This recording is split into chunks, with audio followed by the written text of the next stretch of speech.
So a random commenter on one of my videos, Larry Smith, suggested that I do a video on where I think society will go, so I figured why not. I tried to write something up, and I'm not very good at getting my thoughts in a consistent, concise, written format. I tend to just go on rambles and rants about things. I have a lot of fireside chats or discussions with my friends. It's always been like this, and it's always been not in sequitur, but there's usually an overall overarching theme of our conversations, and so I'm just going to do my videos similar to that. So the short answer is that depending on how you want to look at it, whether you're talking about short term, mid-term, or long term, but in the short term, we're going to go through a lot of hurt. A lot of people are just striving for purpose and meaning. We've hit a point in our culture and our development as a species as a whole to where we've effectively tackled all needs from the natural world. And I believe that main point happened when birth control became widely spread and implemented, as well as vaccines and so on and so forth, when we took full control of our birth cycle and essentially our death cycles, control of the diseases and so on and so forth. I ran out of phone storage, so I had to clean up some space. So getting back to the point that I was making was, once we took control of our full birth cycle and our full death cycle, controlled diseases, and the control of the actual reproductive cycle, we hit this phase, this period of not knowing what to do with ourselves, essentially. And so I try to look at things through imagery and metaphor. And so I feel like the human species as a whole is in that adolescent phase, essentially, preteen to mid-teen, to where we've raised to a point where we understand certain basic concepts, what to do with our waste, what to do with our naughty bits, more or less, and what's okay and not okay to do to each other. Violence as a whole is more or less phasing out. There's spikes and whatnot, but for example, kinetic warfare is slowly phasing out. We're transitioning into, Howe's fifth generational warfare, where most everything's done through computers and information, more so through violence. Violence is usually secondary as a means to enforce the information.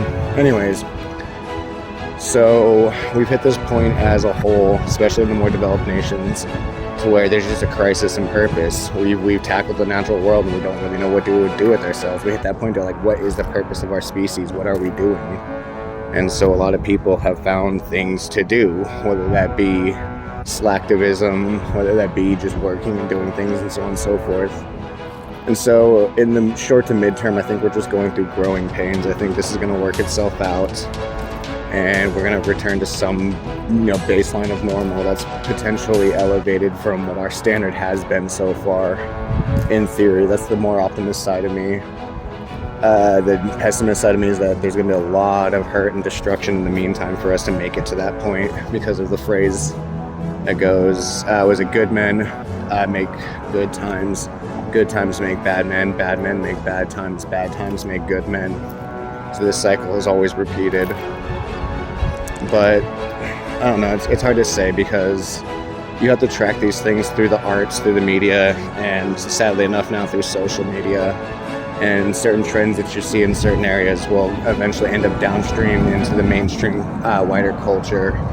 And as a lot of people I've consumed on YouTube have referenced, and I've seen myself, is self-reliance, personal responsibility, some degree of morals, and so on and so forth is trending on certain sectors of TikTok, despite all the other degenerate bull crap that's going on. For example, trad wives has been trending on TikTok for a while, and that's traditional wives, stay-at-home moms, homemakers, and so on and so forth. And so there seems to be a split in the culture, in the sense similar to the way it was before at the various culture wars, where you have effectively people living freedom at its, purest form, in the sense of that it hits hedonism and degeneracy, and they have people that crave structure and foundation, and that's gonna, I don't know, we'll see how that split plays out this generation. It's probably gonna be similar as before. People are just gonna get tired of BS and meet in the middle finally and come to some kind of common ground, hopefully. and then get into the idea that I love with, grab your tinfoil hats and get your Hershey Kiss heads ready. But I consume a lot of sci-fi, and a lot of sci-fi media has talked about the future and what it will be, and there's always been funny things and crazy ideas, robots and aliens and all the whatever, but sometimes there's a lot of consistent through narratives.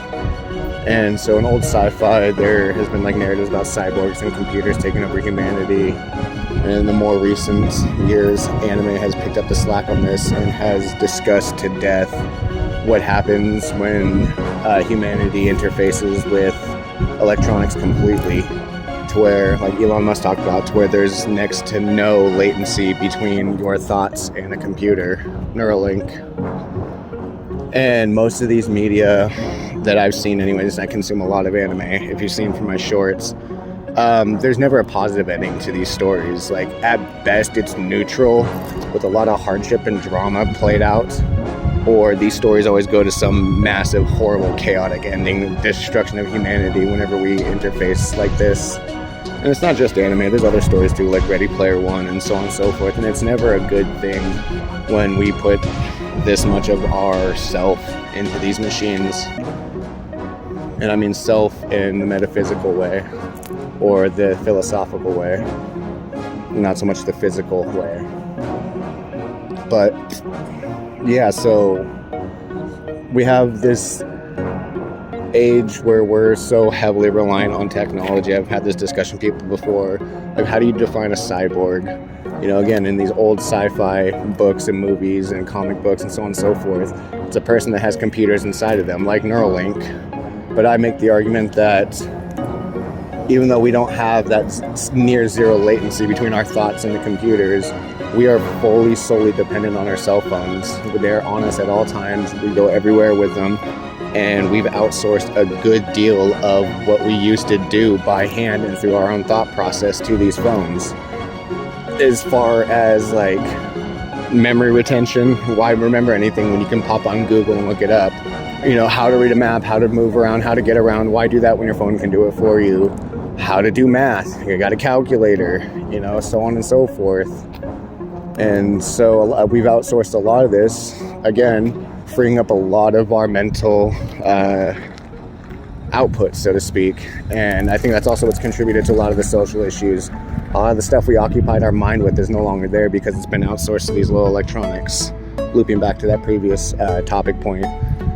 But so getting back to the point though, so besides without having the zero latency for thought to computer, I believe that we are cyborgs because we are so heavily reliant on not only these computers, but the interconnected nature of these computers, in the sense that we're a pseudo hive mind as well.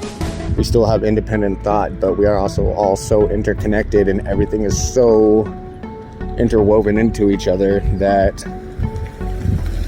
this is the new social dynamic and the new social function of the world for all intents and purposes, I think, going forward. And so it's just a matter of how well do we as a species adapt to this new social paradigm, and how does our condition essentially adapt, because I think that's where a lot of the problems are coming from as well too, with social behavior and social malformation, or I guess misbehavior, I don't know, fuck it, is that we have this whole new spectrum of connectivity and communication at a rate and power that we've never experienced in our species. I joke about all the time, I can get on the phone right now and talk to someone in Japan.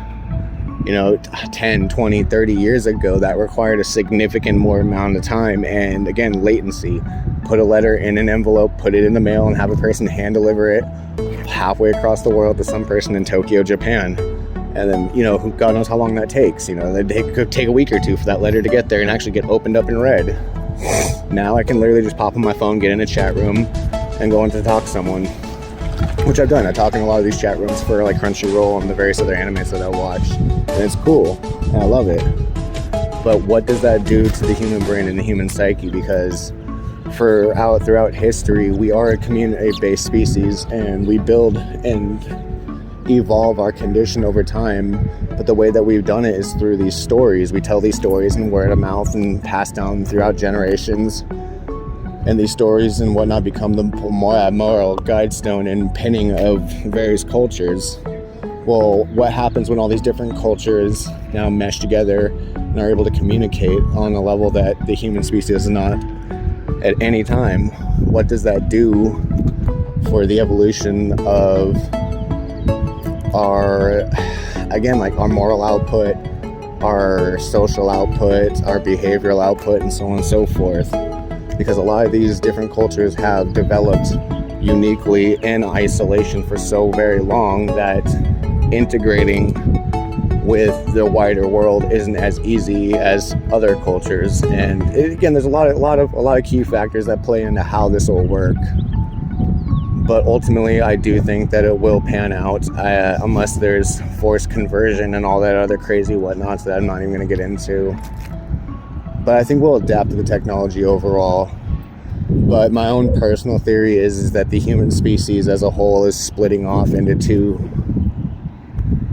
basic types. We have the high intelligence, low body type, and then massively physical, low intelligence type, similar to a lot of other old 50s sci-fi.